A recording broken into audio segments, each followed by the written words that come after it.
look like, right? So a lot of other features of the face that not even humans can understand, right? That were reproduced so accurately. So let me just go on producing some more images.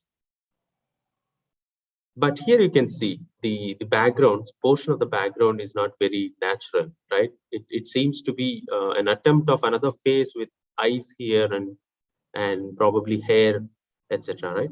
But when it comes to this face, it has very clear detail, and almost, if I don't tell you, you believe that this is a natural image.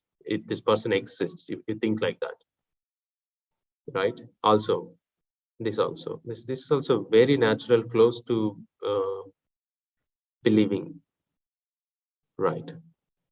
Yeah. So these are some images. So I'll share the slides anyway. You will have the links, and you can also pay closer attention to what I'm saying. Right. So these are all images generated by artificial intelligence, particularly the generative adversarial networks that we are going to discuss today. Yeah. So before we enter and discuss what GANs are actually, let's try to understand the broad categories of models in machine learning. So we all are very much familiar with classifiers, right? So a lot of problems in real world are classification in nature, where there will be a data and associated labels, meaning one of the labels of a particular set is what we want to assign. That's classification problem. And all the models that you learn for solving these tasks are called classifiers or discriminative models in a way, because you are discriminating among the set of classes or labels or categories, right? But there is another interesting models in machine learning which are called generative models. So we'll see what generative models are. So what generative models are actually are, they try to model the distribution of individual classes in the data. For example, if I give you a binary classification saying that there are only two categories in data, how each of the classes, the data belonging to each of the classes look like, how the distribution of those individual classes look like, right? On the other hand, discriminative models are really worried about learning the classification boundary between the two categories. So this is very familiar. But on the other hand, generative model, as I said, is concerned about the distribution of individual classes. So for example, let's say this is some data. For example, think of an imaginary or hypothetical situation where an alien enters the Earth, like PK, and it wants to learn the different anatomical properties of humans on the Earth. For example, it wants to understand the height of the male versus female. So it can try to go on, recording all the data for the female and the male category. So after visiting thousands and thousands of people, adult humans, think of these data, these yellow dots are the heights of the male humans. On the other hand, think of these green dots as the heights for the female humans. Then it will understand, okay, in general, this is how the height of female humans distributed. And similarly, on the other side, if you look at the yellow data, this gives a clear picture of how the male height is distributed, right? The x-axis is basically the height in centimeters or feet. You can think of it that way. And this is how a generative model. So the objective in this simple problem is basically trying to understand the height property for male versus female, right? So because we are very much familiar with the human heights, it happens to be it's a small feature we already understood. We don't need to collect data, which we have already done inherently, right? But think of another problem where you want to understand the data. Let's say temperatures in two different areas, how the temperatures of place A versus place B look like over years, right? So every month or every week you record and then and plot. So most of it will be, a common average. You can see more frequency in and around a point, and then some other values also would be there around that mean. So this is the simplest of distributions. You can think of it as a Gaussian, where mean is lying here and then some variance in and around that mean. Right? Basically, what I'm trying to say is these type of machine learning models are worried about understanding the data. So what is the necessity? There are a lot of applications you can build on top of generative models also, right? So for example, you want to understand the labels Y and the data belonging to them X, right? You can call it as feature. In this case, the height is the feature that we are worried about, right? So these generative models try to model the joint probability of both the male feature is a male height feature is distributed. Similarly, when Y is equal to 1, it is male. When Y is equal to 0, the X records the female heights. So that is what it is worried about, right? As an application, we can think of generative model uses this distribution to determine the classification, the label assignment also. So in short, generative models can also be used for classification. So let's see how it can be done. Let's say I have given you data. I have given you a lot of data belonging to these two classes. Y is equal to green is one class and Y is equal to yellow is another class. So each of them you have 10,000 samples and you record it. What is the general values for green category and what is the general values of X for yellow category? Now, once I give this, you should be able to, fairly understand what each class occupies in the X-axis, right?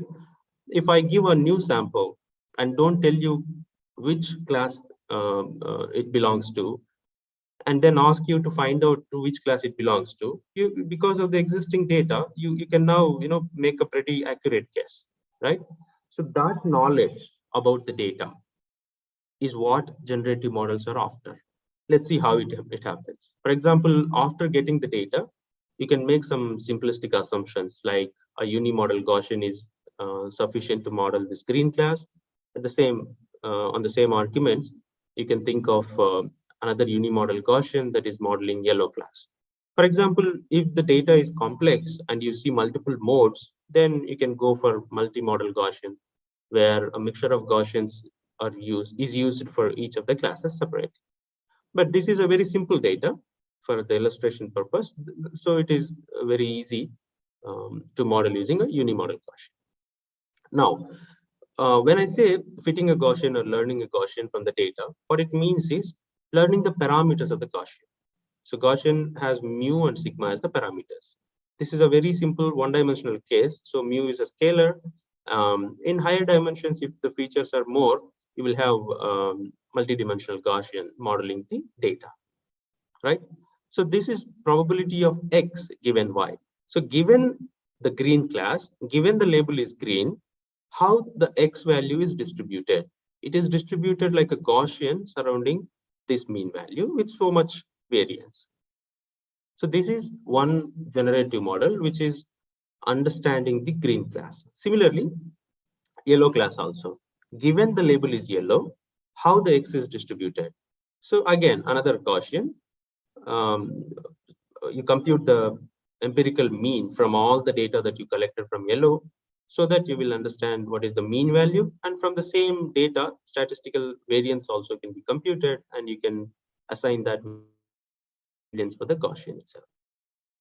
How in a simplistic world you can model the data which is belonging to two classes, and then now you have probability of X given Y, right? So using this, how do I classify for an unknown sample? Let's say this is the data I'm giving you. So I recorded a random person's height, and this is so much. So can you tell me about the gender of that person, whether it is female or male? So we have probability of X given Y for both Y is equal to male and Y is equal to female, right? We see for which category the probability of X is more. For which category this X value is more likely, right? For example, if I say 5 feet 3 inches or 4 inches, so it looks like more like a female height, right? So similarly, so that knowledge is what is captured by probability of X given Y, right? So given the label is female, what is the general distribution of X, the height?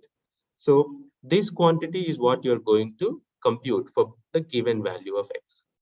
So whichever class has higher probability, you assign the label. So in this case, clearly the green category has higher probability. So at this uh, point on the x-axis, the probability for green class is so much, and probability for yellow class is 0, right? So all these values have 0 probability, because you see the probability value is touching the x-axis already here. So all these left to this point are 0, and right to this point is also 0. Only these values are probable for yellow class. Similarly, these values are probable for green class. So based on this likelihood, so this quantity is, if you can recollect from the basic probability, so this is called likelihood. So which class is more likely, right? So for this given data, based on that, generative model can also perform classification. Although the major goal in this modeling is basically to understand the data, capture the data distribution. What is the possibility for this data, which makes a real data, which makes not so real data, right? For example, if I say 10 feet is a person's height, obviously both of them gives almost 0 probability, because it is very, very unlikely. We don't see people of 10 feet height, right? Similarly, 2 feet height, 3 feet height, close to 0 probability, right? We're talking about adult male or female. So that is what is uh, understanding data, right? Being able to say whether this looks a data point or not a data point. So that is called, such models, if you train using machine learning algorithms, they are called generative models. All right. So let's take another example. So you want to build a generative model for voice pitch data. So typically the female voices will have high pitch than the male voices. So you go and record, collect data. So huge, I mean, huge is the data collection, better is the modeling. So you collect as much data as possible by recording the pitch values. So the cyan color is the data belonging to the male pitch, and the pink color data is the pitch values recorded for the female. So you can clearly see the more pink are occurring towards the higher X values, and more cyan color is occurring at the lower values of X. So this is how you model again the cyan class versus the pink class. So this is what generative modeling in this case is doing. So you find out mean 1 from all the training data belonging to class 1. Similarly, mean 2 for the mean of the samples belonging to class 2. Similarly, variance also, because you have data, you can compute these statistics, mean and variance, and then you fit a Gaussian, telling that, so this is what the general pitch for male category looks like. These values are high probable and these values are moderately probable, both sides of the mean. And if you go below some point and above some point, you can say these are very unlikely male pitches. Similarly for female. So you find out what is the mean and what is the variance, and below that part and above that part, you say these are very unlikely female pitches. So this is kind of, again, understanding the data, the ability of recognizing the data as a data point or not a data point. Of course, probabilistically you are saying. So when I say it is highly likely, you have confidence, better confidence that this can be a real data, like that. All right. So on the other hand, if you give this data to a discriminative model, what they do is basically they try to come up with an algorithm for classifying. So the focus here is how to distinguish different classes. I don't care if I don't understand the data very well. Okay. In classification, typically we don't really get into the details of the data. All that I am worried is just find the boundary which classifies the training data with highest accuracy or minimal error. And I don't really need to understand what is the variance of the data, what is the mean of the data, nothing. When a new sample comes, I just want to say whether it belongs to class 0 or class 1. So that is what the discriminative model objective is, right? Right. So on the other hand, if you pay attention, generative modeling is more worried about being able to tell something about the data, whether it is fitting into the data, training data, or not fitting into the training data, right? So for example, classifiers, you can think of feeding some random value, some random input to the classifier. For example, you trained a classifier on MNIST data, and I fed some dog image. We know that classifier has not seen any dog images, right? It has seen only digits 0 to 9. But I forcibly feed some other data. It will not say anything. It will simply predict one of the categories 0 to 9, because all that the model is worried about is taking the input and predicting the label based on the training it occurred, right? On the other hand, generative model worries about whether this is part of the data or not, whether it is likely to be part of the data it is the model trained on, or it is far away from being a training sample. So that is the difference, right? So if I give the same data, so that this is how discriminative model looks like. Okay, for yellow class, the label is 0. For green data, the label is 1.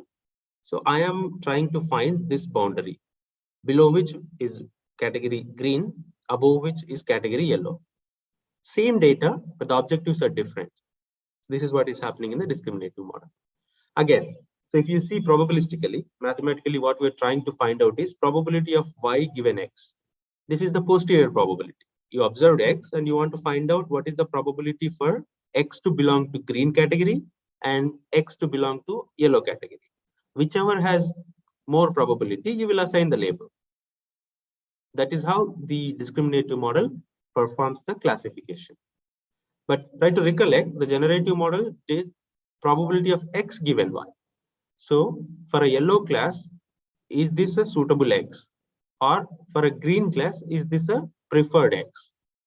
So that is what the quantity relied for generative modeling. On the opposite side, discriminative model is looking for the posterior probability of y given x. Same problem, but applied in two different directions. All right. So now I assume that we got a pretty decent idea about what is a discriminative model and what is a generative. All our classifiers are fitting into discriminative model, right? Because we want to maximize this probability of y given x for all the training data. So that's called empirical risk minimization via iterative gradient descent and all you apply, or if there is any closure form solutions, you go about it. But ultimately, you're trying to do this, classify using probability of y given x. So if you see, take the same training data. So if I put my threshold here, there is only two misclassifications, right? So for example, if I draw a line here and say everything to the left is cyan class and everything to the right is the pink class, but there are two cyans on the right. So your classification error is 2 divided by all the total number of samples, right? And similarly here, if you come and draw a line here and say everything right is pink and everything left is cyan, there are two misclassifications. So that is the best performance you can get on the training data. So the pink line is the error on the training data. So based on the threshold or based on the linear classifier that you are trying. So this is because it's a simple example, we can easily learn the classifier from the training data, but you have to interpolate the same idea in complex scenarios. The idea is to draw or find the classification boundary among the categories. That's the discriminative model.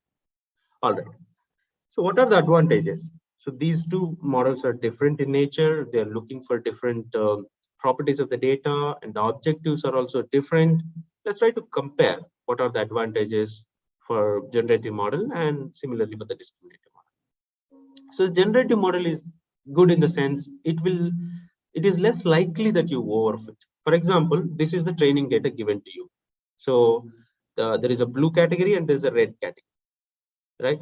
Because from the way the model is, the data is distributed, you can fit a Gaussian, which kind of captures the training data as a whole, right? For example, if I want to draw, it looks like this is one data and this is another data. Of course, there is some possibility of overlapping between two categories, because it's likely that data belonging to two different categories may also have similar features. So this is some inherent nature of the data. The problem itself is a little complex by the nature of it. So because of this kind of generative modeling, the parametric model assumption gives you this kind of a flexibility in modeling. But on the other hand, if you want to actually train a classifier or a discriminative model, because the objective is to minimize the classification accuracy, so it will go ahead with this kind of a line. Forget about the white data, only focus on the blue and red. So because there are only two red dots that are misclassified, this line will be the optimal based on the training. Actually, the data generation process is like this. So the red ellipse is one class and the blue ellipse is another class. So in this case, generative modeling is better because it is not overfitting to these minority or less number of data on this side. Right? If the white samples are presented during the test time, generative modeling will understand these are sampled from the red class because they are clearly fitting into the distribution. This two-dimensional Gaussian, right? But whereas if you see the discriminative model, because it's a linear classifier, everything on this side is classified as blue. So all this red region is ineffectively classified as blue, which is wrong. The classifier is doing something wrong because it has no assumptions about the data. It doesn't worry about how the data is distributed. All that it looks is look at the training data, learn a boundary which minimizes the classification accuracy on the training data. That's it. So this is not suitable in problems like this, right? But at the same time, the generative model also is problematic when you have outliers in the data. For example, there are some adult males with three feet height, right? So unnecessarily, we know this is 1 in a million case or 1 in 10 million case, correct? But because the training data is having these data, you need to fit your Gaussians accordingly. Only 2 points from 10 million data is dragging the Gaussian to, unnecessarily include these 2 points. This is an outlier. This is not representative. 1 in million is not really telling about the height, right? There is some health disorder or something, some unnatural cause is there. Because of that, these males are shorter. Similarly, there is 1 or 2 female because of some biology or anatomical issues, they will have some 8 feet or 7 feet, which is very rare. But the data is dictating to include those 2 points also. Because of that, the Gaussian is now distorted. So the probabilities will be wrongly computed. You can see now with this kind of distorted probabilities, the likelihoods, probability of X given Y green, probability of X given Y is equal to yellow, right? If I present this white sample during the testing, clearly the green sample or green class has better probability. Okay, you can see. So probability for green class is higher than the yellow class. Because of this, it will be classified as green. But if you look at the data, it is more closer to the yellow samples, right? So this happened because of the outliers, these 2 yellow outliers and these 2 green outliers. So this is a problem with generative modeling, because it values the data very strongly, right? But if you remember, discriminative model is okay committing 2-3 mistakes because it wants to maximize the classification accuracy on the training data. For example, the same problem, if I draw a vertical line here as the classifier, 4 samples are misclassified in the entire training data. But it is okay because this is a good thing to do. We know these 2 are outliers. These 2 are not representing the yellow class. Because of that, the discriminative model can sacrifice that training accuracy for better good. Okay, so this is the advantage of discriminative modeling than the generative model. So this is so these are the general or brief understanding of generative model and the discriminative model. Okay, so Yeah, outliers affect the model performance and need more data to represent the distribution. Because of that only this problem is occurred, right? If you have more data, it will be almost negligible, but that requires really great effort to collect more data. So a lot of situations it's very difficult to collect um, accurate data. So the generative models require data. More the data, better the modeling. If you don't have much of the data, generative models may trouble you. So that is the gist. And they need relatively more computation to model the data than the discriminative models. Discriminative models can work with less data also. So even if you have less data, screen not visible, is it?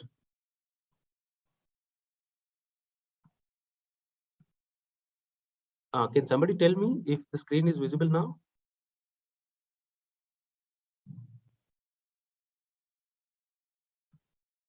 Yes, okay, great. All right. So that's about generative model and discriminative model. And if you want to summarize in a table, this is how it looks like. So the goal of the generative model is probability estimates, understanding the data.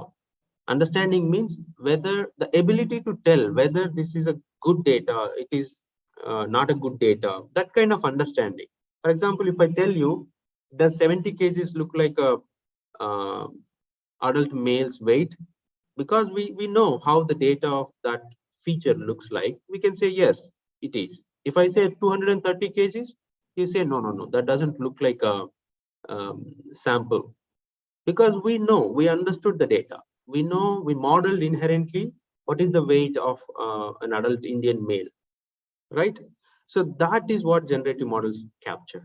The goal is also to probabilistically estimate whether a data point is more likely or less likely. Performance measure is likelihood, probability of X given Y, right? Mismatch issues, basically the trouble makers in generative modeling is outliers. If you observe a handful of heavy people, for example, if you happen to know 130 kilos males, you may think that okay, 130 also looks like a generally occurring weight, but it's not actually, right? If you take a lot of data population, you will understand 130 140 is like unlikely data. These are outliers. Okay, so this is what you should be careful when you're working with the generative models. On the other hand, discriminative models are, the goal is to learn the classification rule or the classification boundary. Simple. I don't really care about the data. Give me training data. I will come up with a classification rule that minimizes the error, that maximizes the training accuracy. That's it. The goals are very different, right? The metric is misclassification rate or accuracy of classification. And yes, so the troublesome point here is the misclassifications. Sometimes the labeling or the training data with misclassifications will trouble the classifier performance. All right. So that's the summary about generative models and discriminative models. All right. Now let's move focus on the generative modeling. Right. So given data, how do we actually go about estimating the parameters of the distribution, or how we get to probability of X given Y? Let us say these are data. Again, simple data, one-dimensional feature is given to you. Think of it as height or weight, one of the quantities. And now you want to model. So this is how we do density estimation.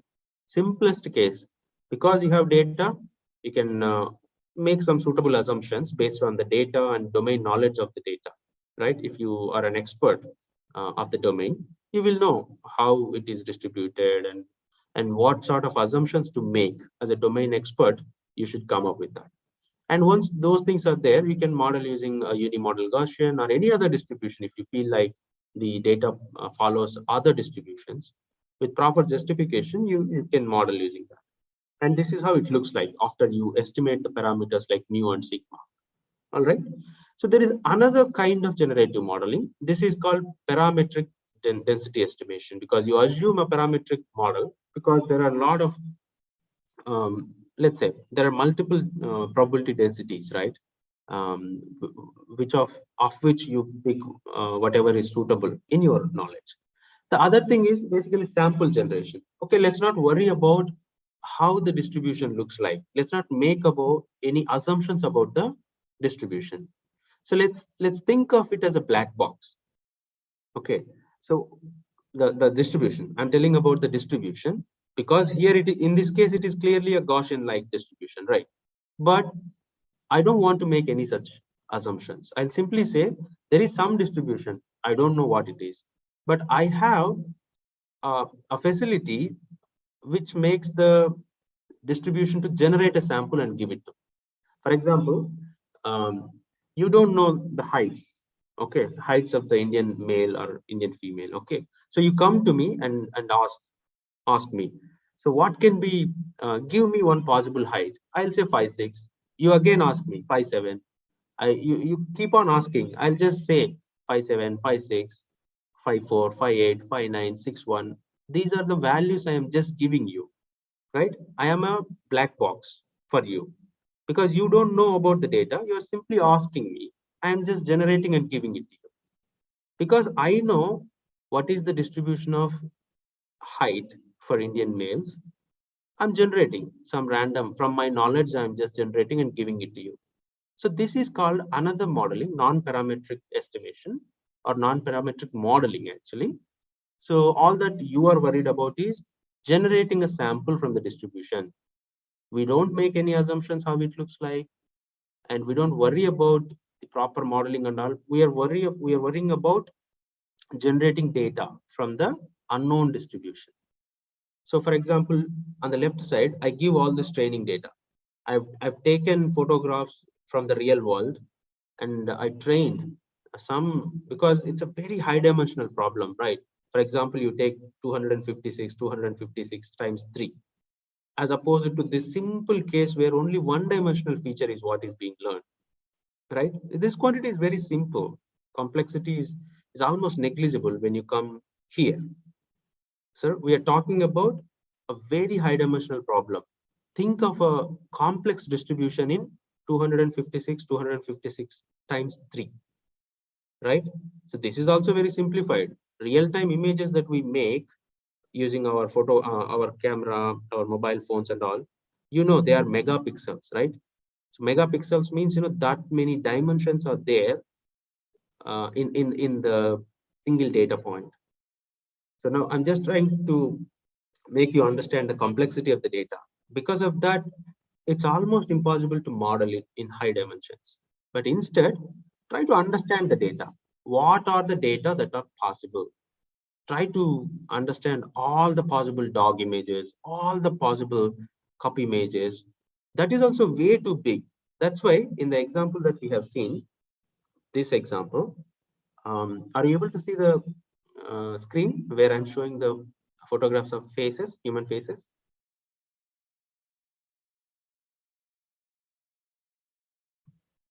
All right, yeah.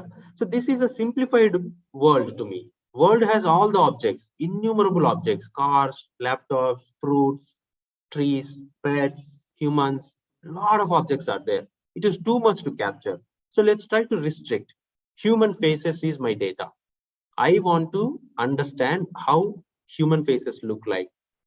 Different ethnicity, different age, different hairstyles, different whatnot, everything. Some people wear something, some ornaments in the face, some don't.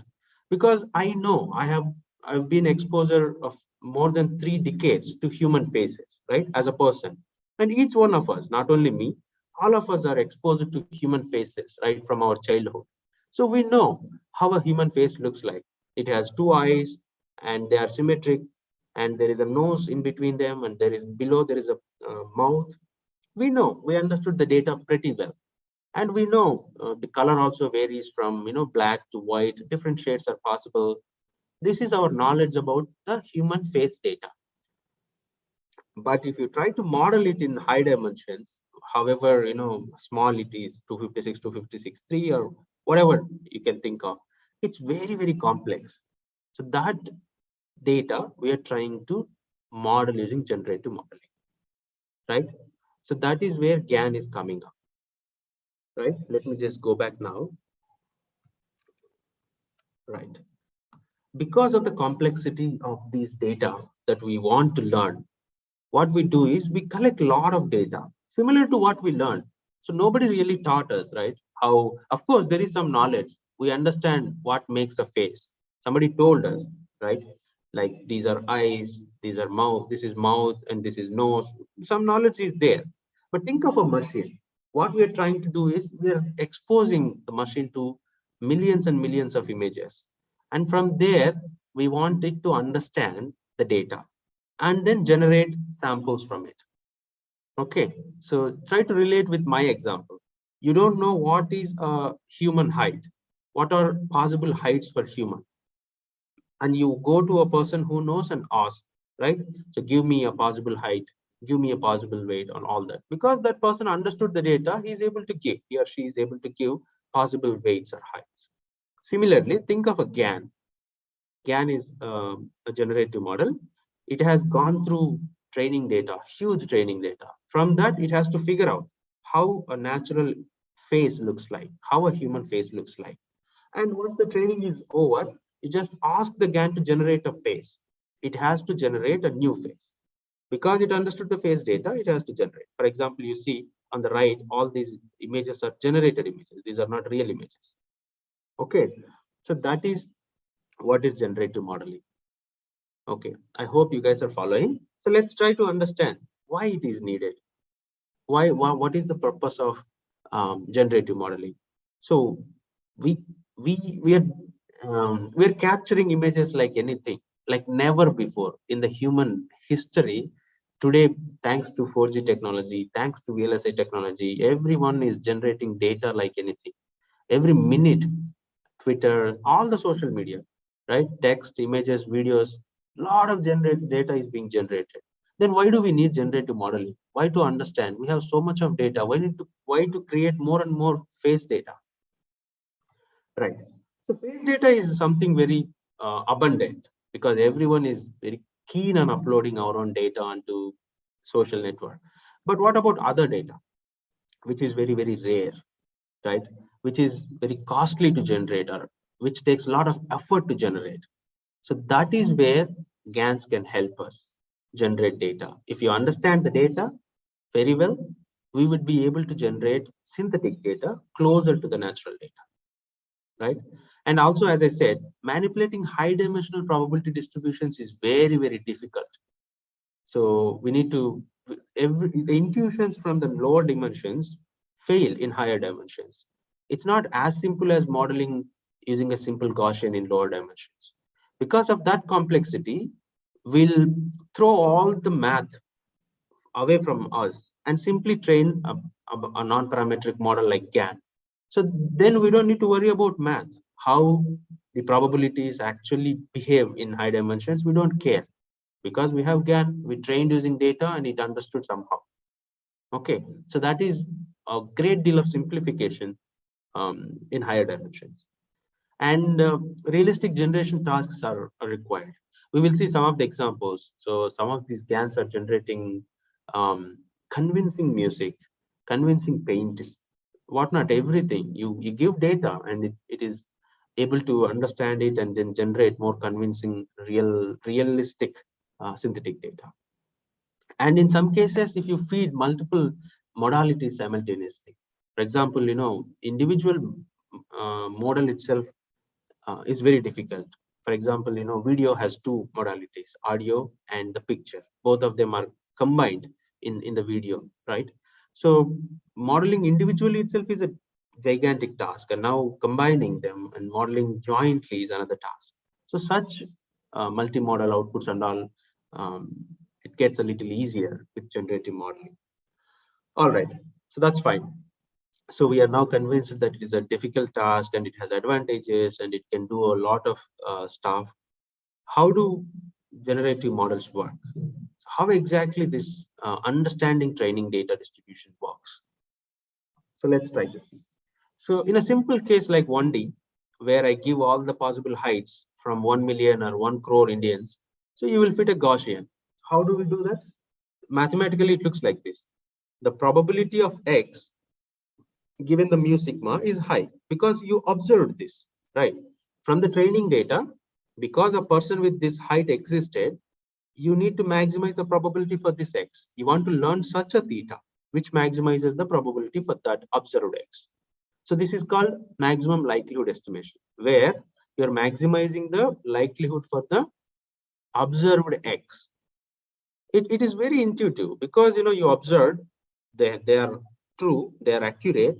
Your model should predict more probability for that. And you don't know other data, right? Whether the right side and left side data is existing or not, we don't know. But all that we know is we observed these data, the probability for these data should be high. So that is what this optimization is doing. The theta is maximizing the probability for the observed X. So this is how the simple generative model parameter estimation works. Okay. But if you make implicit density estimation, this is the way to go, because I am assuming it looks like a Gaussian and I am estimating the parameters for the Gaussian, which are mu and c. What if I don't assume any um, um, parametric distribution, right? So if you make explicit assumption that it is Gaussian or a mixture of Gaussians, this is the category, explicit density modeling. But if I don't, like GAN doesn't assume anything. Let it be a complex distribution. We don't know what it is. So we simply say there is an implicit density, which we are not trying to parameterize. But instead, what we try to do is we take data from that distribution, and then we will be able to generate data from the distribution. We don't say anything about the parametric distribution, what shape, nothing. We simply take the training data, do the training, and then we will be able to generate data from the distribution. That's it. So this is where GANs fit in the broad categorization of generative model.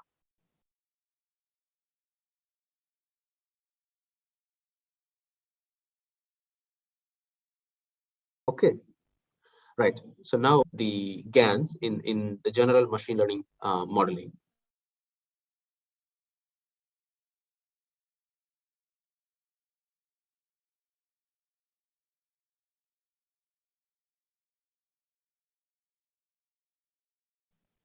Right. So 1 minute break and have water. You can also have water. Yeah.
participants, it's a break of some time, then sir will start. So it's not pause or audio is not there.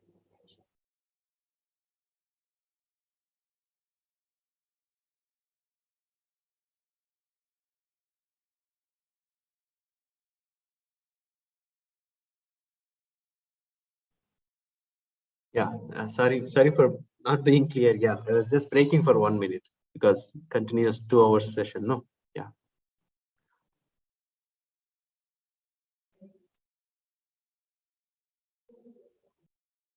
All right. Let's try to resume. All right. So a quick recap. We started trying to understand what are broad categories of machine learning models. We said there is discriminative model, there is generative model, where generative models try to understand the data, and discriminative models, they just want to classify. Maximize the training accuracy is what they want. But on the other hand, generative models are more worried about understanding the data, how data looks like, whether given a sample, whether that looks like data, that fits the data, that does not fit the data. That is the objective of generative modeling. In simple cases like 1D, 2D, probably you will be able to model the training data easily, given the parametric assumptions like Gaussian, etc., etc. But what about complex data like human faces or any other real world data that is high dimensional and very complex?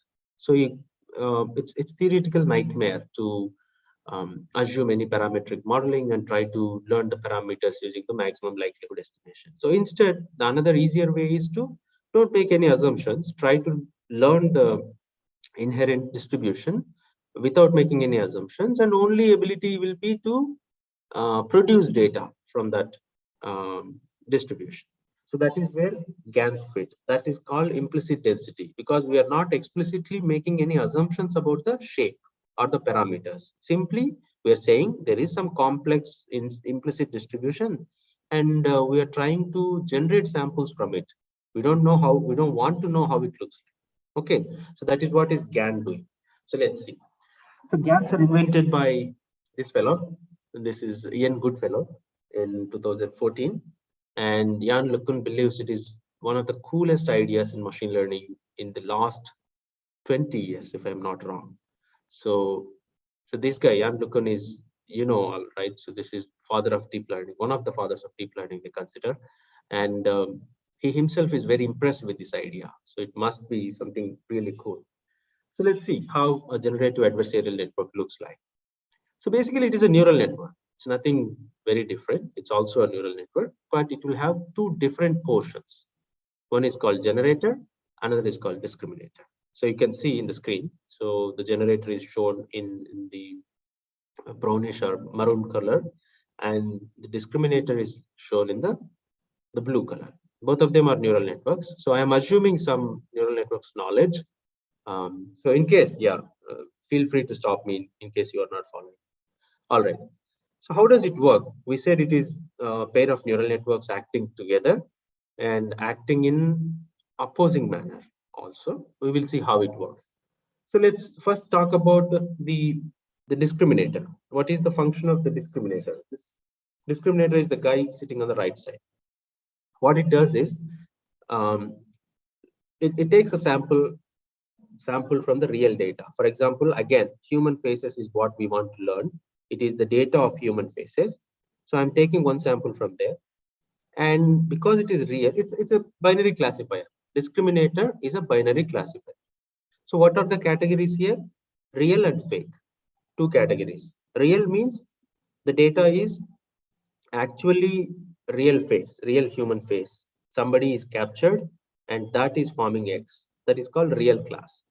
Fake means data generated by the neural network, that because that person doesn't exist. So that's why the label is fake. Okay, so the discriminator is doing only the binary classification. Think of a classifier training with two classes. So that is what is discriminator.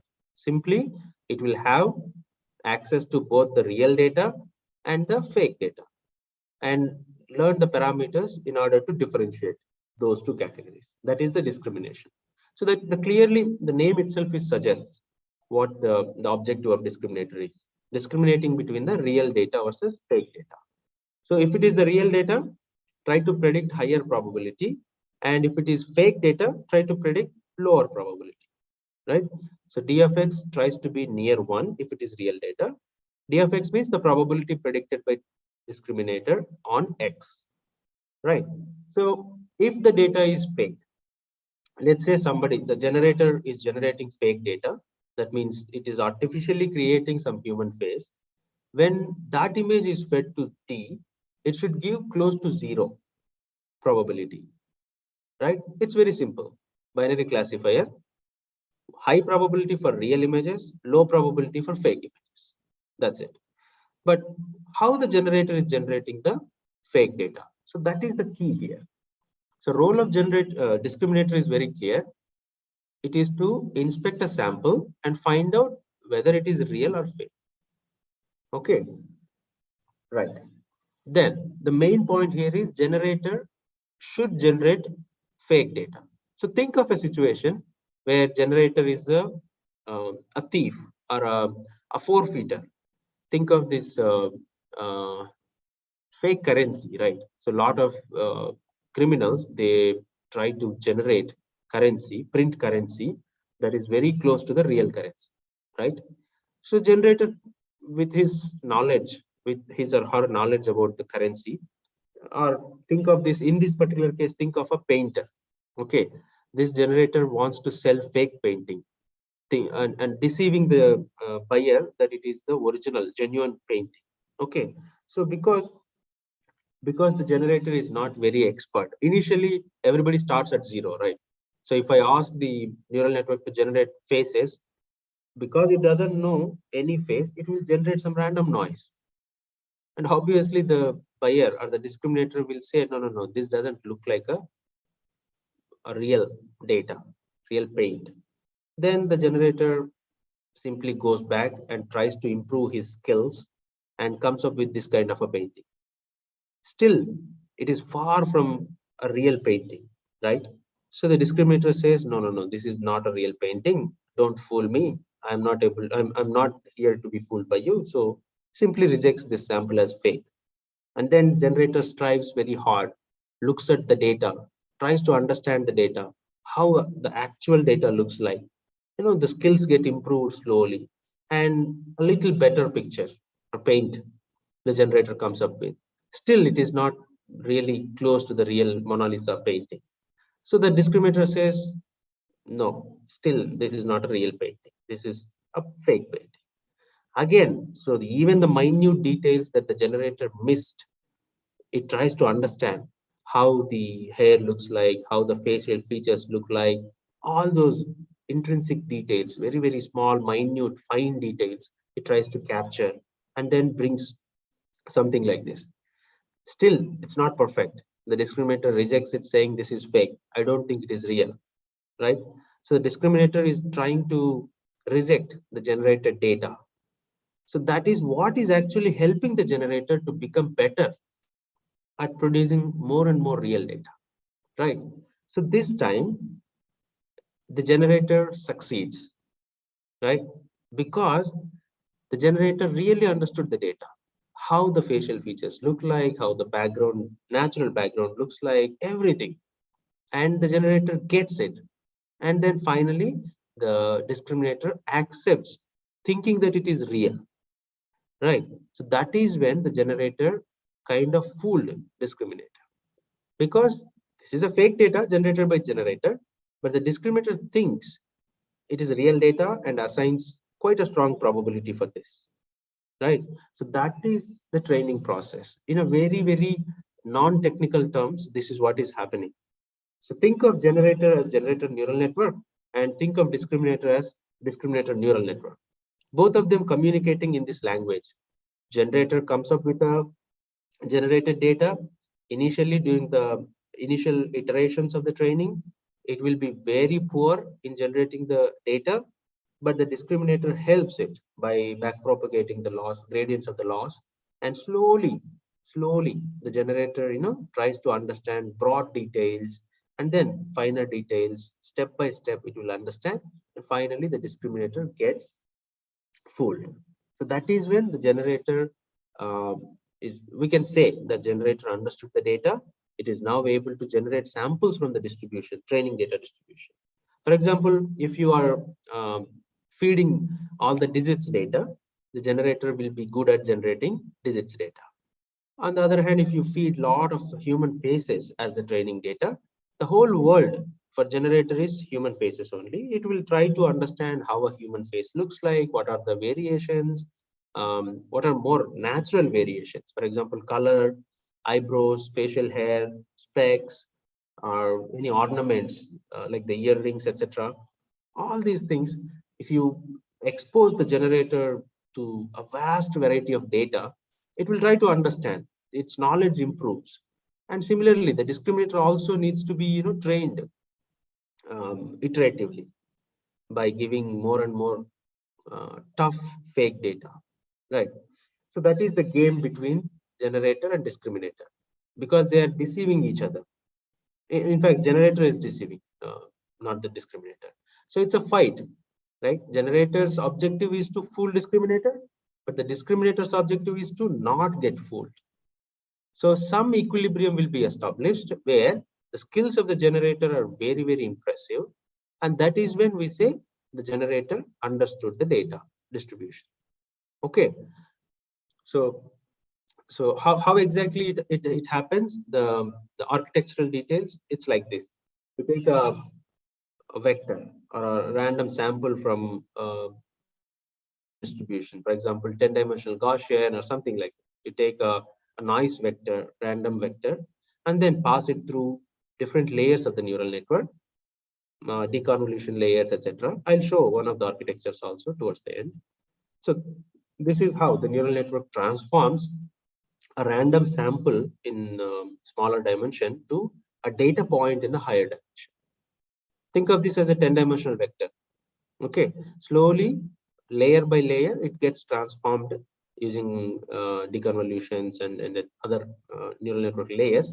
It gets into the shape of a data, two-dimensional image. All right. So again, this is the input to the discriminator. This is a classifier. It's a CNN. You can think of a convolutional neural network which accepts an image, and one neuron is there in the final layer because it's a binary classification. Probability of 1 means close to 1 means real data. Probability close to 0 means it's a fake data. So this part is very familiar to us because it's a binary classification, right? Accepting an image and then try to classify real or fake. So probability for the input to be real. This is what is getting predicted. Okay. So this is architecture for the discriminator. All right. So how does GAN training works? So this is how it looks like. This is the generator neural network, and this is the discriminator neural network. So from the random noise, apply transformations and deconvolutions and other appropriate layers, you will get the generated sample. This is category 1. Or you can think of, one category and the other category. Okay, because this is fake, let's say this is category 0. And on the other side, you have huge training data also. For example, in this case, it will be data of actual paintings by these famous painters. So you collect all the training data. This is category 1, real. This is category 0, fake. So now it is a simple classifier, binary, two-class classifier, real versus fake. The loss is computed here and backpropagated, right? So again, I'm just translating the informal discussion we had into a neural network language, neural network architecture, how it is realized. Okay, so this is the generator neural network and this is the discriminator neural network. This is a classifier, but this is a little different. It takes a random noise and then transforms it into a 2D entity and slowly makes it into a sample, a data, which is image. All right. So now, how the loss should be. The generator neural network is differentiable because we want to learn the parameters using gradient descent and applying the gradients on the parameters. So we want it to be neural network, which is differentiable. And this is how it looks like. G is the neural network. Z is the random vector where we are starting, and theta is the parameters of the generator neural network. Okay, so all the layers are just captured by theta. Okay, so training, how does it does? So it is simple stochastic gradient descent on two mini batches, one category of real, another category of fake. Okay, it's a two-player game. As I said, it's a two-player game. This is player one and this is player two. So this is a classifier with two classes, and the objective here is predicting realistic data, but the objective here is discriminating these two as much as possible. Okay, so that is what is happening. So you have to alternate training the generator and discriminator one by one. So what are the losses? It's very clear.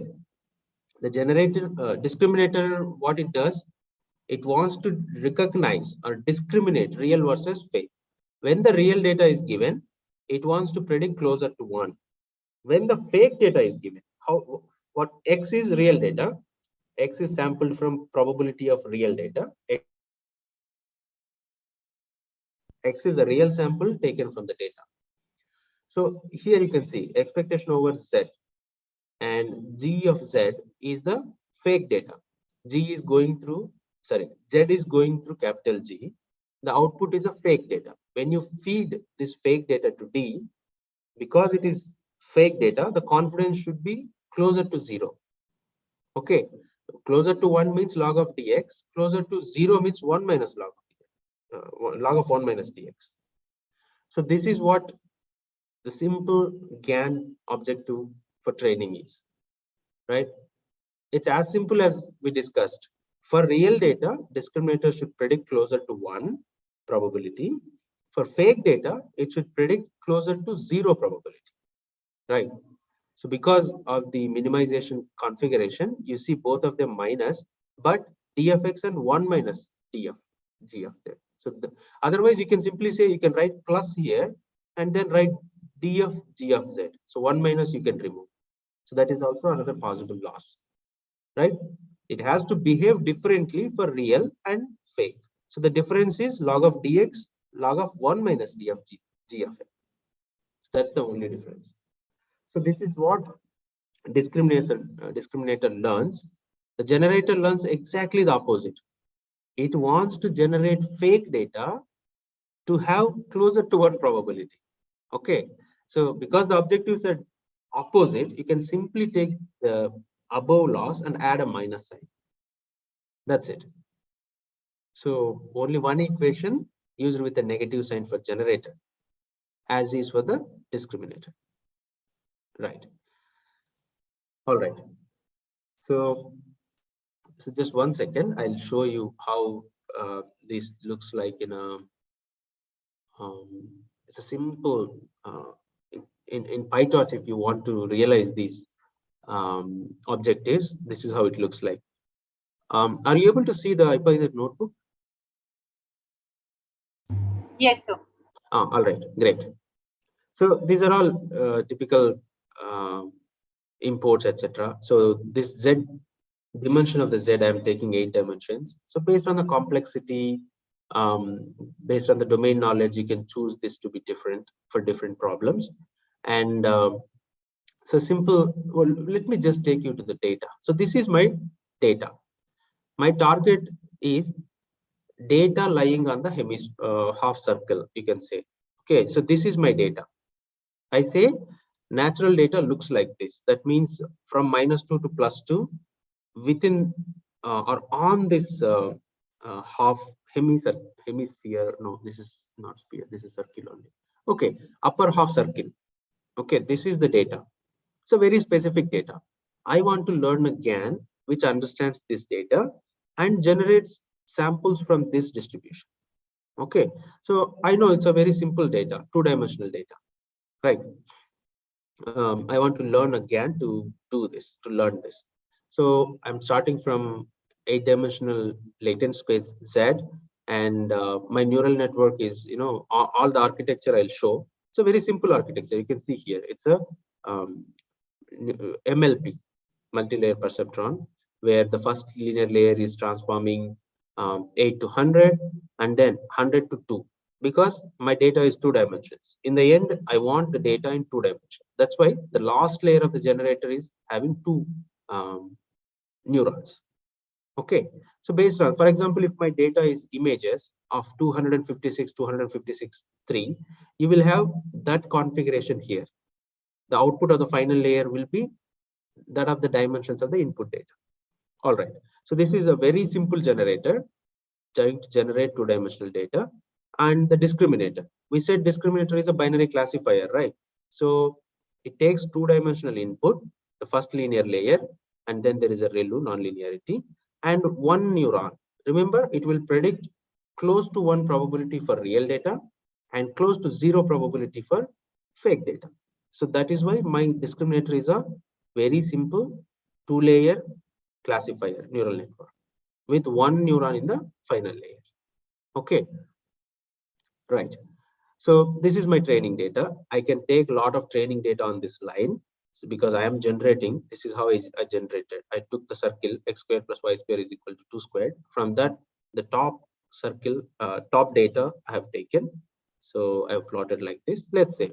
So initially, the GAN is not trained, right? The generator, as I said, it will perform very poorly. It will not be able to generate real data.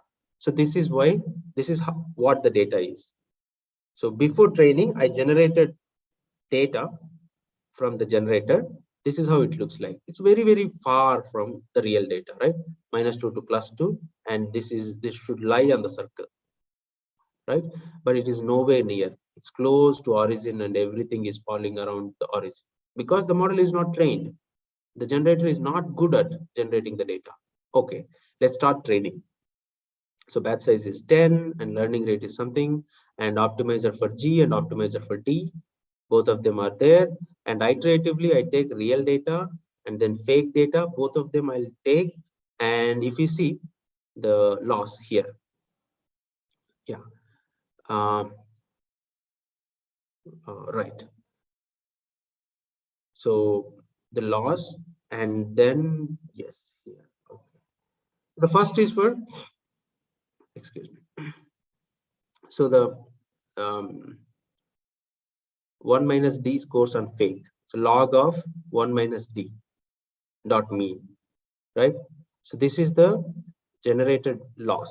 We are generating fake data and then passing it through the discriminator, and we want the scores to be higher.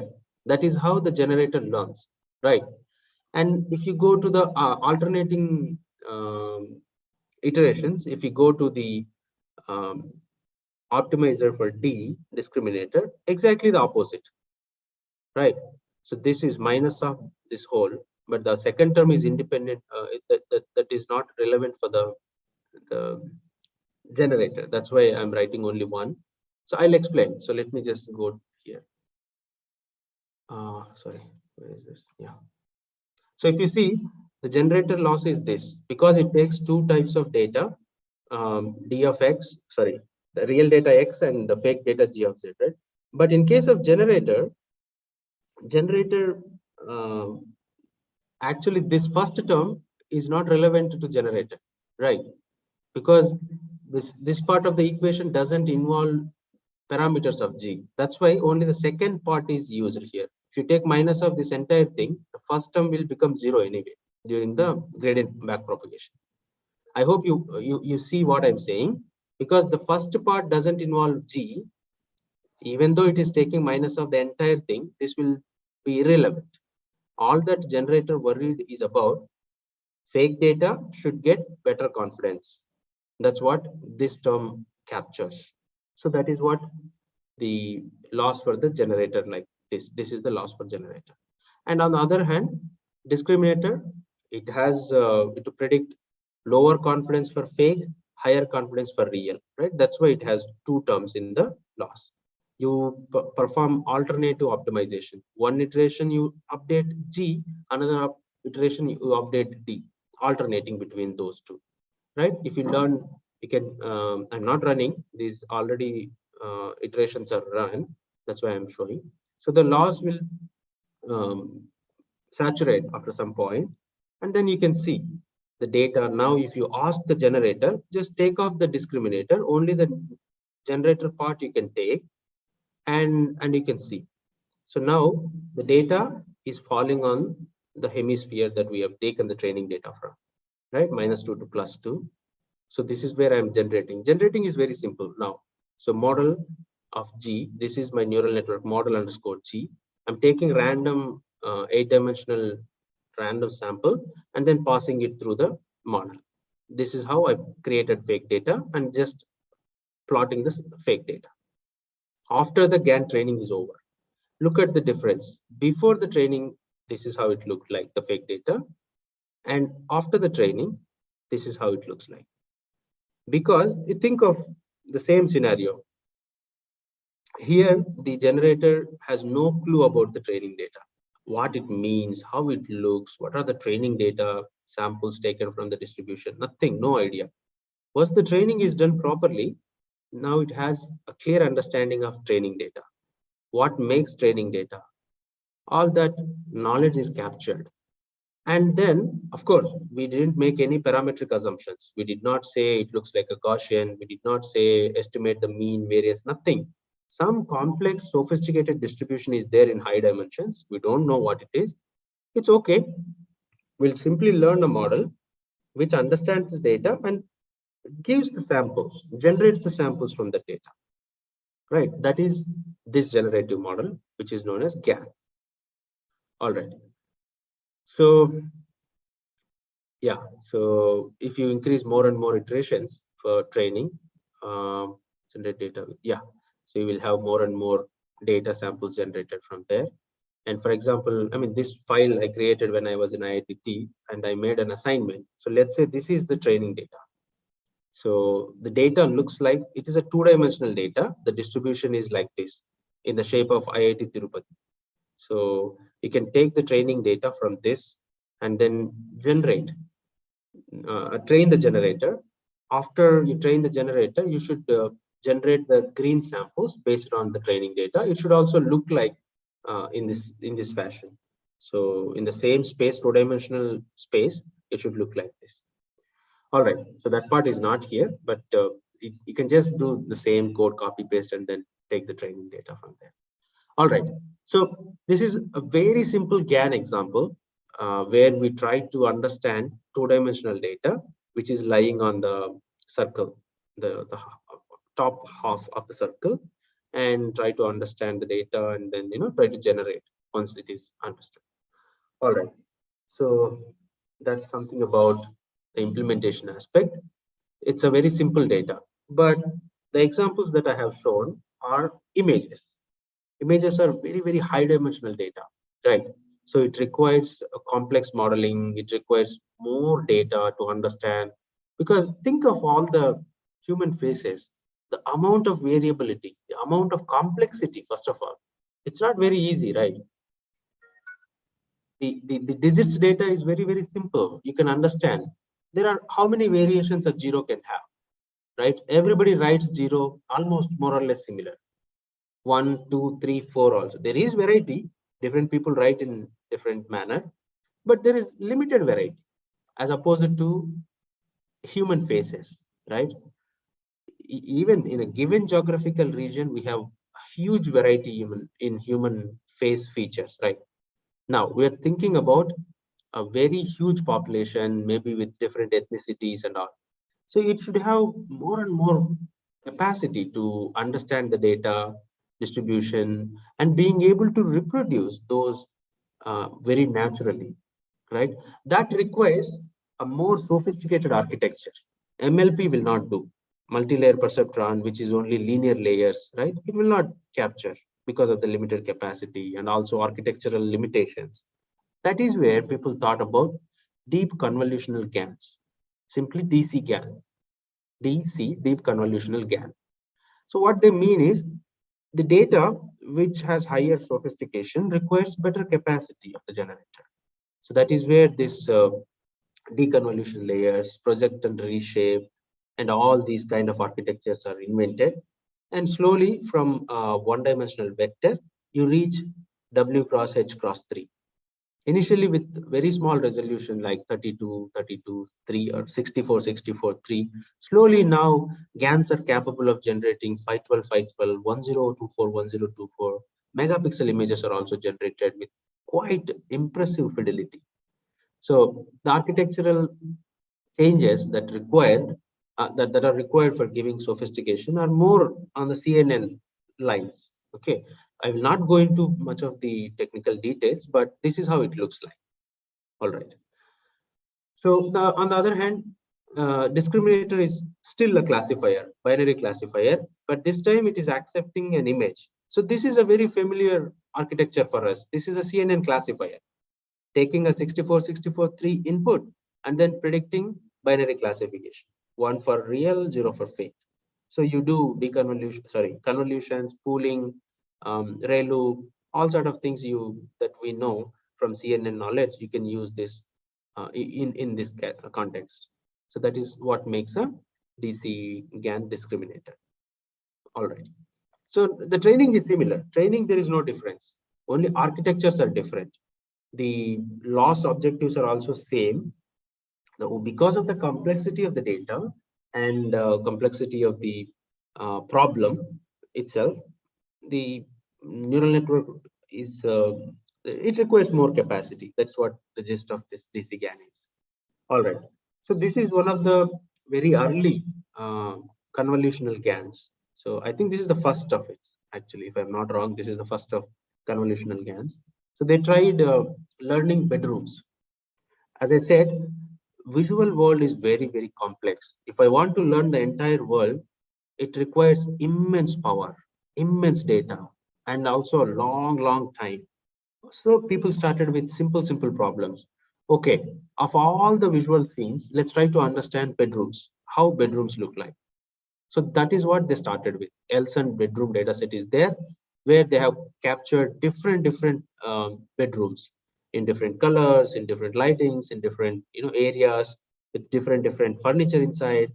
They wanted to understand how a typical bedroom looks like, and model it using a GAN. This is how the model generator, which understood, which is trained on such data, produced. So if you observe keenly, you can understand it is not doing a great job, but it got the broad picture. It will have a window, it will have curtains, it will have bed, things like that, some bed lamps also. But if you see, it's pretty messed up. It's not really generating as a real image. But the surprising thing back in 2014 is like the ability of this architecture, generator discriminator pair, to actually understand what makes a bedroom, what are the typical objects that are present in bedroom, and different colors it simulated, all that. So that is one thing people really got excited about. Just one second.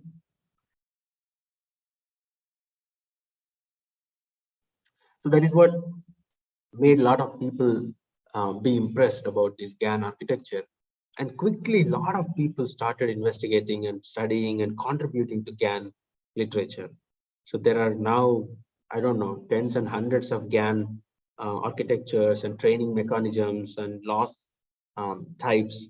Yeah, it's really hard to follow. But the funda is same. You will have two different neural networks opposing and playing a game to win and defeat the other. So the objective of this fight is to improve in understanding of the data and in generating of the data. So yeah. So again, so people move to different complex and sophisticated data like human faces, celebrity faces, etc., etc. And then they observed nice properties also. So man with glasses minus man plus woman gives woman with glasses, etc. So these things, it's called vector space arithmetic. So it's very similar to the word embedding sort of linear behavior, where they try to capture the attributes, special attributes, using this simple math equations. So there are a lot of interesting things. I'll try to present to you only a handful of things just to motivate and try to understand the capacity of the GANs. Yeah. So for example, you can ask the generator to generate a special type of data also. For example, the vanilla GAN tries to generate one of the 0 to 9. For example, let's say this is GAN trained on MNIST data, which is 0, 1, 2, and so on 9. So if you ask to generate data, it can generate, it may generate any of the categories. But there is a variety called conditional GAN. When you condition to generate a specific digit, it will generate only that digit, right? Similarly, so if you want to generate a 5 or 4 or 3 or 1, whatever, just input along with the random sample, it will produce the same category, a sample belonging to this label. The generation is conditioned on this label. That's why these are called conditional GAN. All right. So this is also another very, very interesting step in developing GANs. So now it's like, dictating, give me a 5, give me a 4, give me a 3. It's more control over the training, over the model GAN, right? So similarly, you can think of applications where you want to generate a human face with specs, with facial hair, whatever. So you condition during the training, you try to make the generator aware of these features, and it will behave accordingly during the testing also. Testing means generation process. All right. So another interesting direction people started is looking into generating music. So this is also, I'll try to show some of the music generated by GANs, neural networks. These are not composed by humans. So they have trained the GAN on a lot of music data, and the GAN understood what is music, what makes a pleasant music. For example, all the training data given by you, it understood like, okay, this is a pleasant music for the trainer.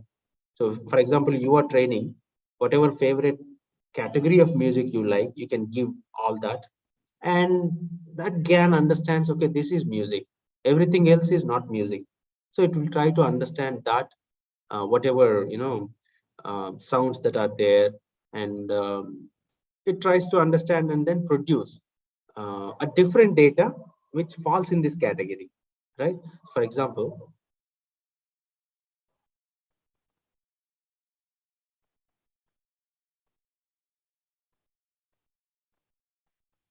are you able to hear it?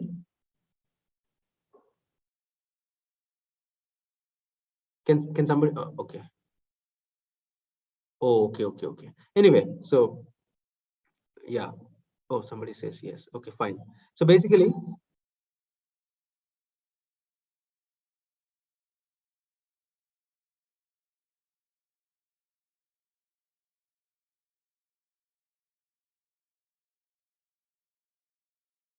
yeah. So if I don't tell you that this is generated by a neural network, it's very hard to suspect also. Of course, these are some best samples. These are not every sample. There is a long way to go. I'm not saying the problem is solved at all, but the promise is very exciting. That's what I wanted to say. Because music is not a simple data, right? That too, it's creative thing. So understanding the creative aspect of it, and also yeah, so given the sophistication of the data, I'm not able to really convey what I want to say, but the gist is like this. Given the sophistication of this signal, right? Typically, music is not a simple signal like the examples we discussed, like one-dimensional data like height or weight or something like that. No, it's far more complex. And despite that, the training data provided is making the GAN architecture to learn something that is really impressive, right? And also, yeah, the images, the videos are also there. So this is something really funny. So somebody um, Zoom meeting, I would say. So as Elon Musk. So you see, this is not actually Elon Musk. It's a neural network posing as an Elon Musk. So you can see these people act like surprised, or maybe they're actually surprised to see Elon Musk because they were not expecting, and see how natural the face moves to the speech.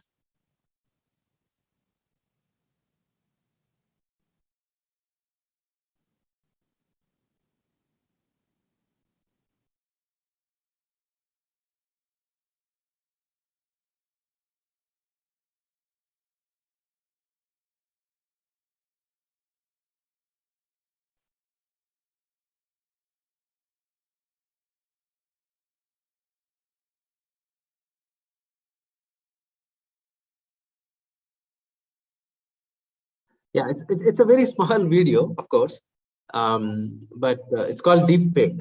So the work name is called deep fake. So what they do is basically generate videos, fake videos using face images of any chosen person, and the simulations uh, give very natural video output. So that makes it, I mean, of course, I'm not saying it's an impressive application, but I'm trying to say is the capability of these models is impressive. Again, so because if you compare with our the visual sense, these things may not look very sophisticated, but think of a computer perspective. Even, for example, these things are not easy for human beings also, but no, which is very easy for us, which is very natural for us. Teaching machine to do that is very difficult, right? That's what is happening here, right? It tries to understand how a human face moves, or uh, changes in human face occur while uttering a specific word. And right, it's like a very impressive lip sync, you can say, right? So all these are works of GAN, results of GAN research. And again, so this is one of the things I've showed in the starting of the presentation. So realistic photographs, these are all not real images. These are all fake images created from celebrity data set. That's why they look like, these are all movie, I mean, the training data was movie stars. There are no stars like these. These are fake data generated from training on the celebrity data. That's why these images look more like movie stars. Particularly if you see this is like a photograph taken from a promo or a thing like that, right? And heavy makeup is also there because all the celebrities generally wear more makeup. That's why the GAN trained on them also is applying a lot of makeup and exotic yeah, faces and all. Yeah, so basically what I'm trying to say is training data dictates again. So if you want to train on a specific data, yes, that is what you're going to get if you do the training properly. Yeah, so if you want to really understand a generic data type, you need to collect immense data and train hard for that. All right, so these are a lot of applications possible. Image to image translation, for example, if I input this hand drawn sketch.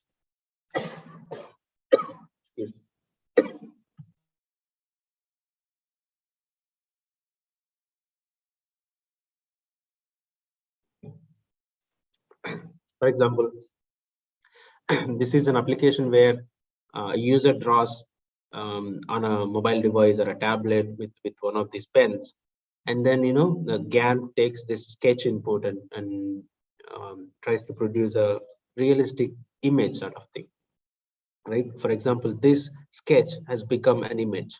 Similarly, this sketch has become, it's very creative that way, right? So the GAN has understood the edges and the objects, parts of the objects, and appropriately applied suitable designs. This is an imagination. This is not real. From the guidance or from the directives of the user, it has created an object because it understood what this object is and how it typically looks like, etc. So that is what, again, try to relate the objective. What is generative modeling? Understanding the data, ability of the system to actually um, say whether this fits into the data or doesn't fit into the data. So these are different applications realized on the same ability, different applications, but right. So there a great deal of work is there. If you are interested, you can try searching image to image translation by GANs. So the lot of such applications are possible. This is one of the applications I have taken because it looks very, again, very tech savvy and maybe impressed. I'm impressed with this application possibly. And let's go. So photos to emojis. So these things also, you might be, some of you might be using it in any of the apps unknowingly or knowingly, sorry. Yeah, so these are all applications that are recently developed using GANs. So I think there are things like this already. I've seen emojis and or stickers or something they call it.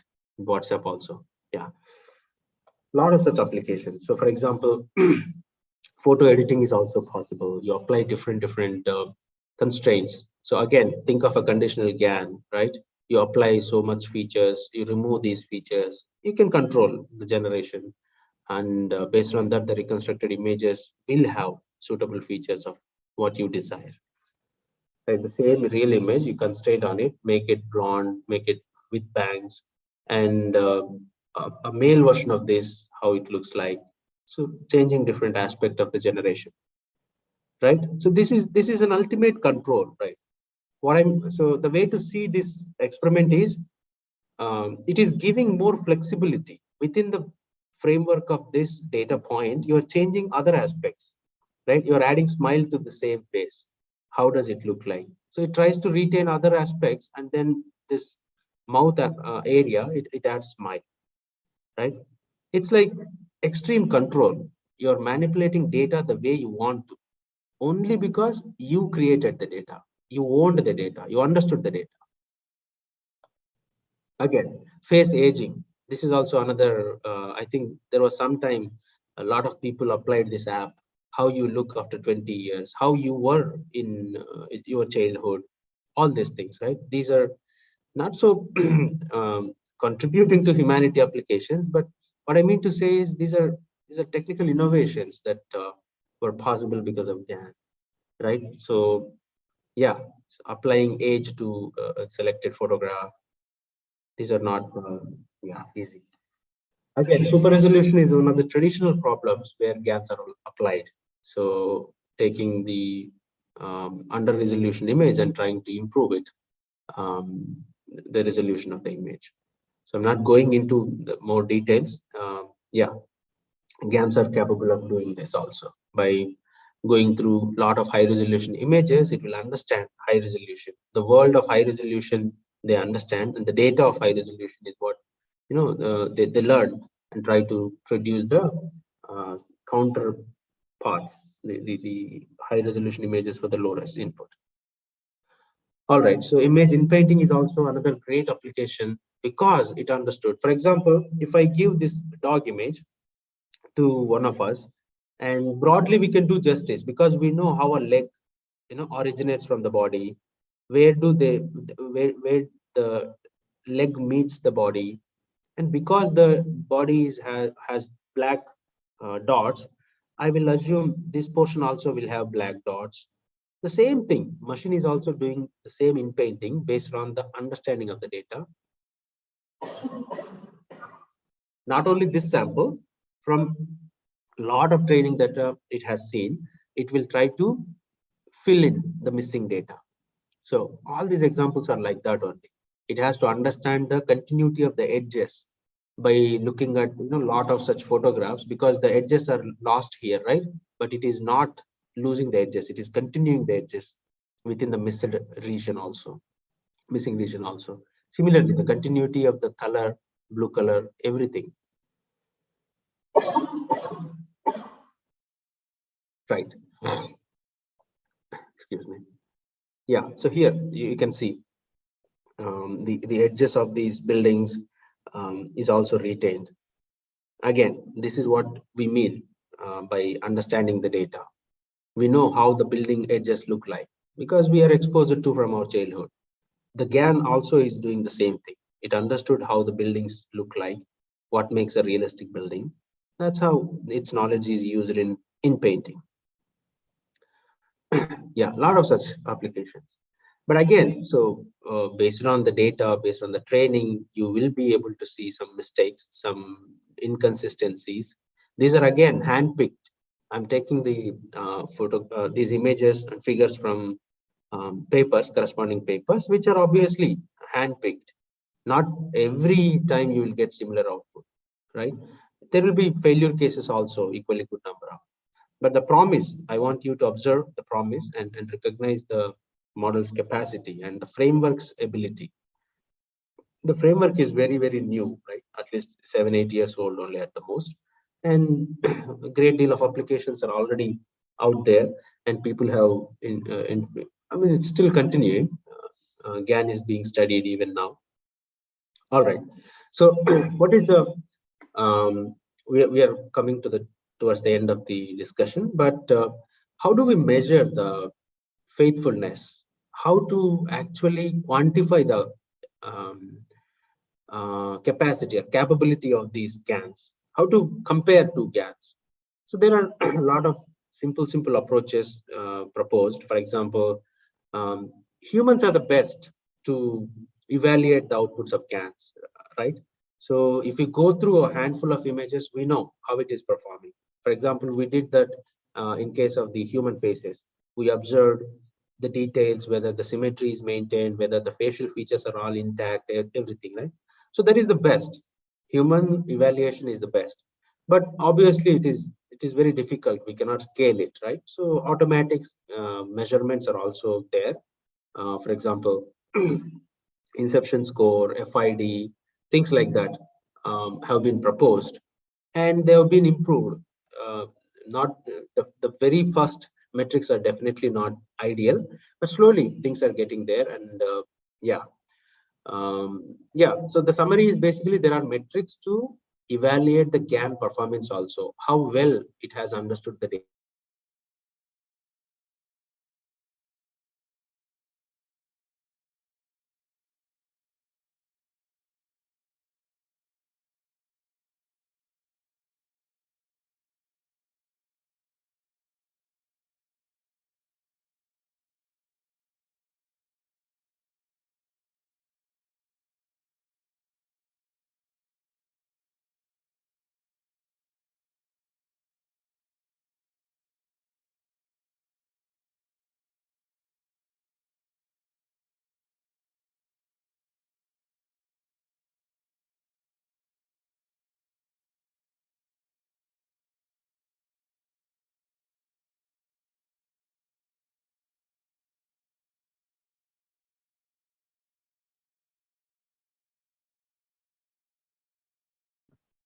Yeah, I think some network issue.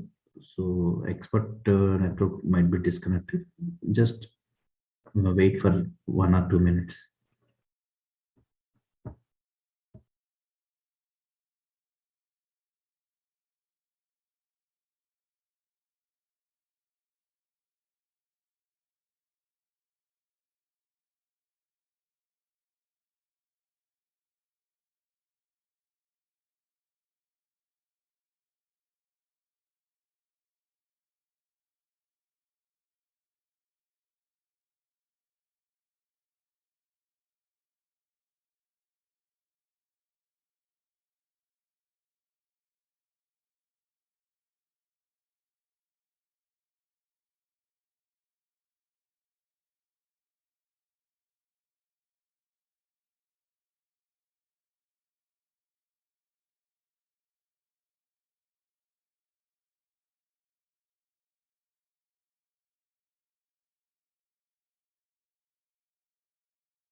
All right.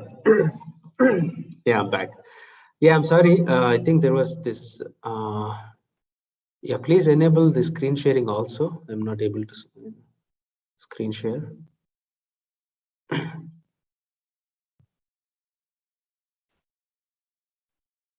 Anyway, so what I wanted to say is basically it's still active area. A lot of things are still unfigured, and we're able to again. One of the organizers, I request you to enable me for screen sharing, or make me co-host. I think that will automatically help me. Yes, sir. I'm informing. Just a second. All right. Right. Yes. Thank you. Yeah.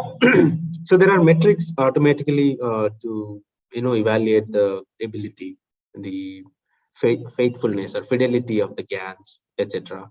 And also one of our recent works is about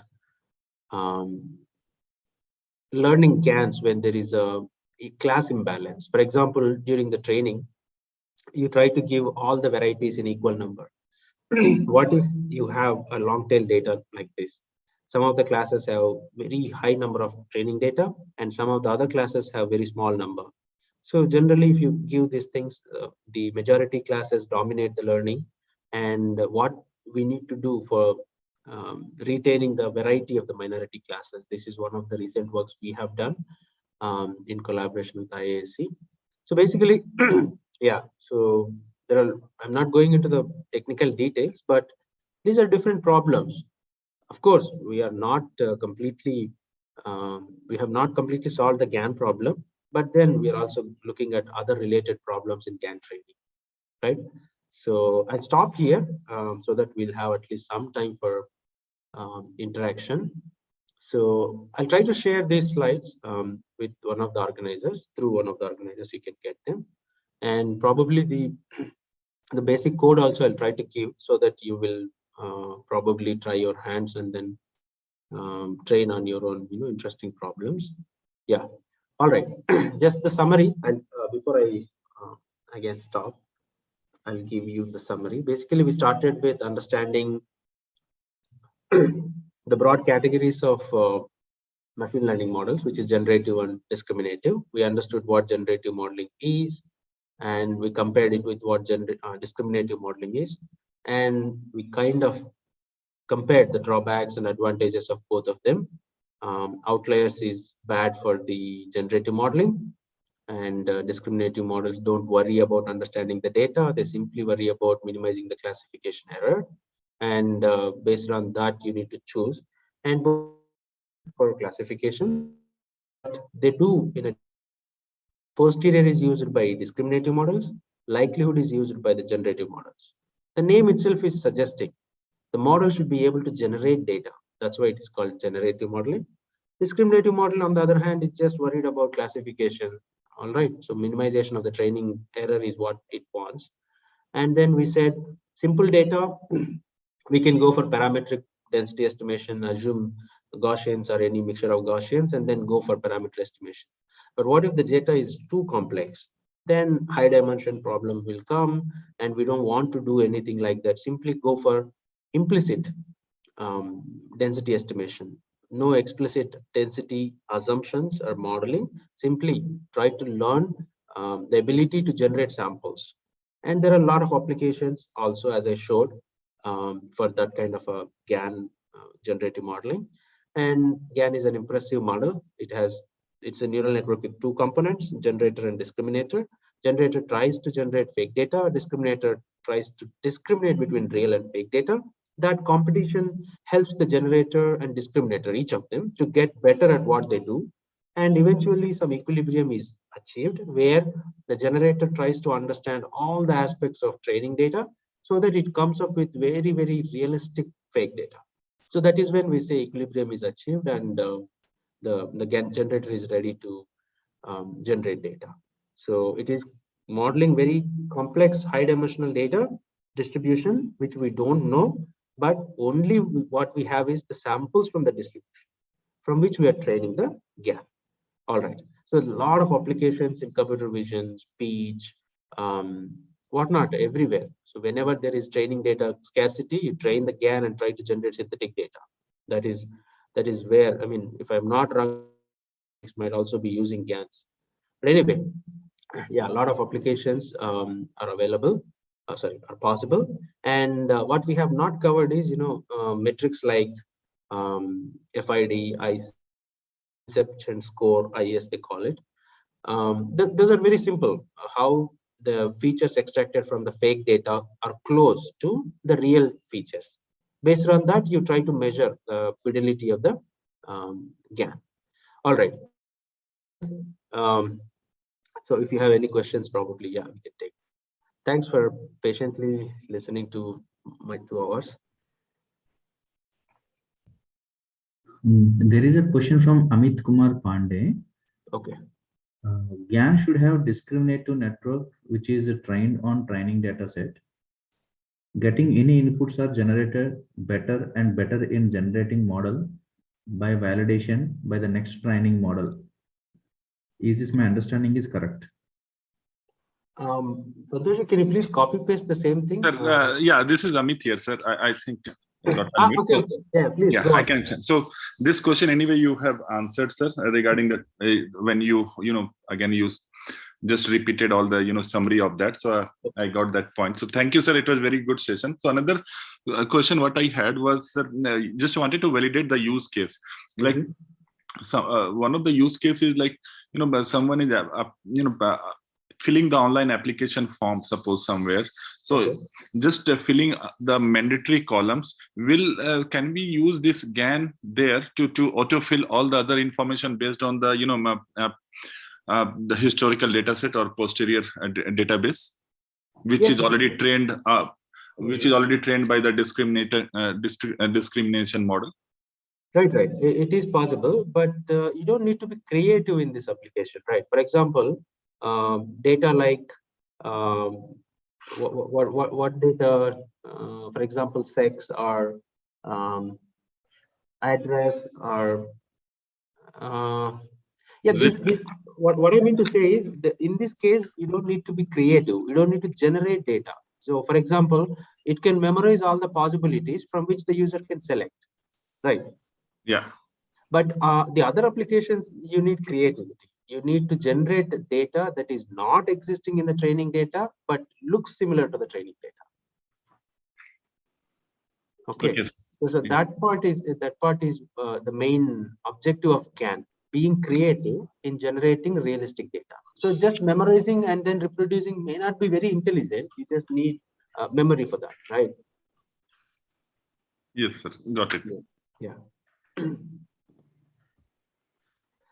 Can I use git clone during practical code? Yeah, there is another question from Anjit Kumar. Anjit, if you want to ask directly, you can. Please. Unmute yourself. Okay, the question is like, can you use GAN to generate synthetic data for non-image data right. for machine learning models? Yes, Anjit, yes, you're right. There are applications where GANs are used to create synthetic data because of limited training data. Yes, because the model is now creative. The idea is to rely on the data, synthetic data generated by GAN. Yes. I'll try to find those 1 or 2 papers. Apple actually used GAN to generate synthetic data and train machine learning models, deep learning models on it. So you can just type Apple GAN synthetic data, you will get the paper. Yes, a lot of applications do that, particularly when the training data collection is very, very hard. Whatever data they have, they use that for training GAN and then generate more data. That's right. So about the code, I will be able to share the link. So don't worry about the code. I'll give the code. You will be able to copy the Python notebook. No problem. Okay. There is another question from RV. Can we use GAN for spoof detection in fingerprint? Spoof detection looks like a classification problem at the outset, right? So GAN is basically, as I said, generative model. It understands the data and generates similar data. that is not there in the training data. So yeah, I'm not really sure if we can use it because the nature of the spoof detection looks like classification. I might be wrong here, but yeah, it looks like to me it's a classification problem.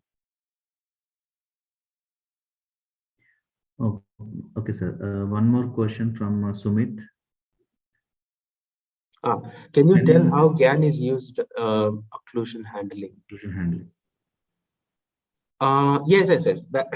So that is happening inherently. So for example, if you take the in-painting application, because the discriminator really helped the generator to create realistic data.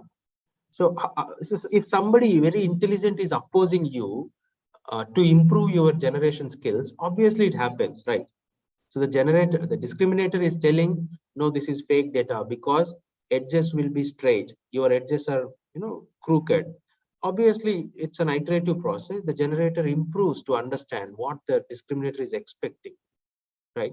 So that is how it's how exactly it is realized using the parameter learning, right? If you see the objectives, you compute the loss, compute the gradient of the loss with respect to the parameters in a gradient descent fashion, back propagation, right? So that is what is happening.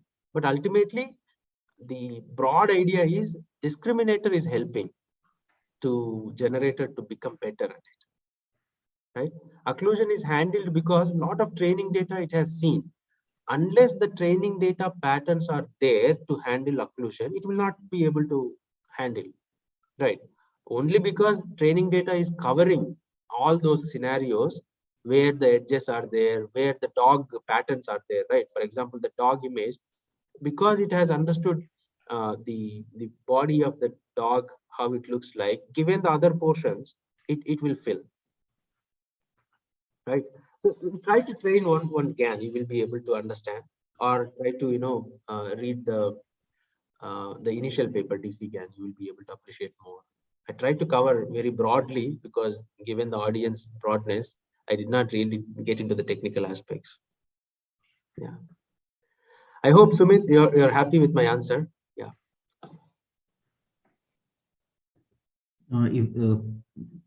Participant, if you have any question, maybe you can ask here. Otherwise, we can end the session. Sumit, you can type. Is that okay? You got what you put it? Hello, sir. Thanks. Please, yeah. Sir, I have a very general question. Like you said, this person does not exist at website.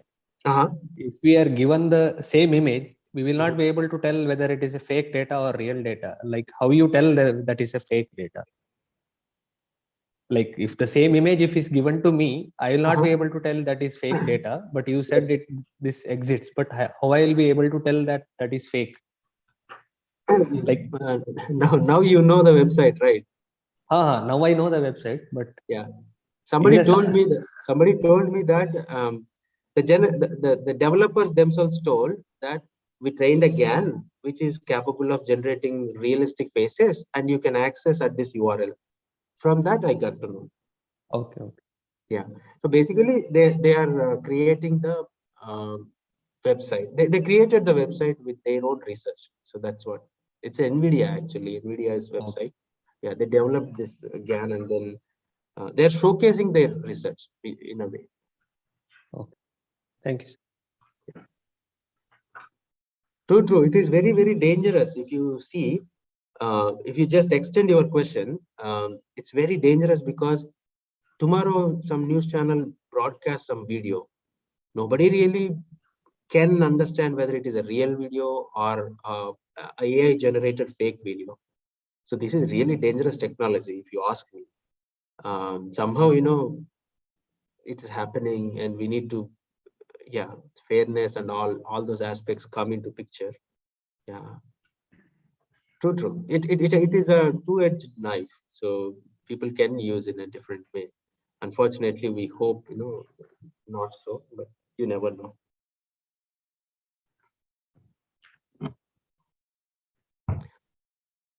Okay, two more participants raise their hand. Yeah, you can unmute yourself. You can. Please go ahead. Yeah.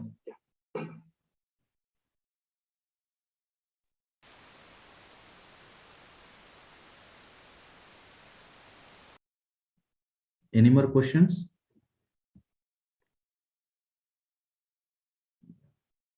Yeah, that's right, Amit. That's another reason why ethical AI, a lot of fairness, accountability, transparency, explainability, a lot of things. We are just starting the AI era. Trust me, nothing is understood, nothing is done. A lot more to come. Hello, sir. Yeah, please. Yes, sir. Can we use GAN for medical data generation? Because Yes, I yes. have a question because it is generating a totally different image, right? Because we are having a cancer cell means it will be generating a different data which is not present itself. How this will be working for GAN, sir? I have that doubt. Yes, yes, that's a good question. So wherever you are suffering from less data, particularly in health records or healthcare data, it's really, really important to train with high fidelity. I will not be able to answer, will it be performing better or so? Yes, sir. But I Because it think, for classification of whether it is a cancer or non-cancer, it is generating a really different new data. So that I have that question. correct. So you can try. Actually, there are applications of that sort. So people can control. So what sort of varieties you? So there is. It's not like it's creating very unrealistic images. If it is properly trained, we can see. Think of it as a data augmentation. For example, you want to train a classifier. You don't have enough data. We do perform data augmentation, right? Yes, sir. So similarly, a limited creative GAN. Think of a GAN that is not really, going out of the box, but it is trying to create small minor varieties of the training data. So that is a better augmentation. But at the same time, you don't need to worry about maybe it is creating unrealistic data. So if you allow the creativity to be too much, yes, probably it will not be very useful for learning real data. But at the same time, if you allow controlled generations, it will help to be very, very good augmentation. Okay, sir. Thank you so much, sir. No problem.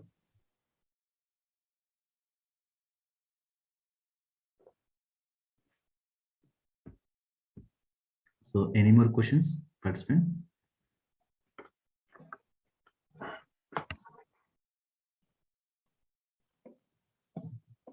All right. If there are no questions, let me thank. I haven't thanked the organizers enough, Dr. Santosh and Dr. Purnima and all other associated faculty who are really driving this great program. Sorry that I did not know the names of other organizers who are working hard. I got to know very late, but anyway, thanks to each and every one of you for having me and giving this opportunity. Thank you, Kondareddy sir. Actually, unfortunately, I'm not the organizer of this event, but it's a friendly support because due to the medical emergency. Nice of you. Just I'm support. But thank you. Thanks for your wonderful lecture on this introduction to GAN and generative address networks and various applications, and you have given some of the basic implementation of the codes. Some I think this is one of the good lecture, and all the participants were appreciated. Thank you. So I once again I'm really thank you for accepting my request at the last moment. My pleasure. I know the difficulties, but you convinced that you're going to deliver a talk. Thank you, sir. Thank you very much. No, my pleasure. My pleasure, Santosh. Yeah. Okay. Okay, participants. I think I hope you are okay with the presentation. Yeah. Have a nice day. Good night. Yeah. Thank you. Yeah, we're going to meet tomorrow morning. Okay. Yeah. Okay. Thank you, Purnima. Thank you, sir. Sir, I'm ending.